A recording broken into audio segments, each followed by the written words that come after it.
Bana, kuna kitu kwenye mpira wa miguu. Kama mtu anafanya vizuri lazima umpe sifa zake. Yaani kama mtu anafanya kitu kilicho bora ni vizuri ukampatia sifa yake. Kiufupi, kijana Alan Okello anaujua mpira. Yaani ni moja kati ya wachezaji ambao kwa sasa katika ligi kuu ya hapa Tanzania, NBC Premier League, ni moja kati ya mchezaji bora kabisa. Fikiria unakuwa na mchezaji ambaye anafunga katika mechi 4 mfululizo, anakuwa anafunga magoli mawili mawili. Ina maana kwa wale wanajiita wawekezaji, kama kwenye hizi game za ligi kuu mfululizo ulikuwa unaweka brace isipatikane kwa mchezaji, basi ujue ulikuwa unalia vibaya.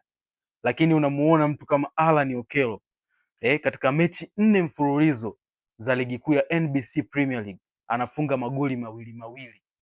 Maana katika michezo 4 mfululizo ya NBC Premier League ana magoli 8. Hii ni moja kati ya rekodi bora kabisa kwa mchezaji Alan Okello. Lakini achana tu na namna ambavyo amefunga magoli hayo, lakini tazama anafunga magoli ya aina gani. Kwanza, Alan Okello anaonekana ni mchezaji ambaye hapotezi nafasi nyingi. Yaani ni mchezaji ana uwezo wa kutumia nafasi chache anazozipata na akazikonveti akafunga goli. Lakini hata magoli anayofunga yanakuwa ni ya ufundi.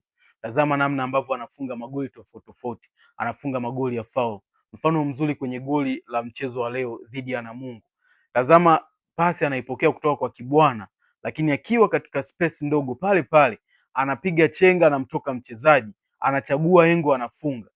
Huyu Alan Okello tofauti tu na kwamba anafunga magoli, lakini kuna message ambayo anaionyesha katika ligi yetu kwamba ni namna gani ambavyo mchezaji unatakiwa uact, ni namna gani mchezaji unatakiwa utumie nafasi kwenye kufunga. Kwa hiyo ni moja kati ya mchezaji ambaye ni bora kabisa, na mimi sishangai kama akiendelea hivi mwishoni wa msimu kuwa mchezaji bora wa ligi kuu, na itashangaza sana na itakuwa rekodi ya kipekee ukizingatia ameingia katika dirisha dogo. Kwa hiyo kimsingi naweza kusema kwamba Alan Okello ni mchezaji ambaye ana daraja tofauti. Kuna kitu ambacho amekitengeneza mpaka sasa hivi ukiangalia na umri wake, na endapo kama ataendelea hivi basi kuelekea kwenye dirisha kubwa la usajili, basi Young Africans watakutana na ushambulizi mkali, watakutana na vitu tofauti tofauti, kwa sababu zitatokea interest mbalimbali ndani ya nchi ya Tanzania, lakini nje ya nchi ya Tanzania,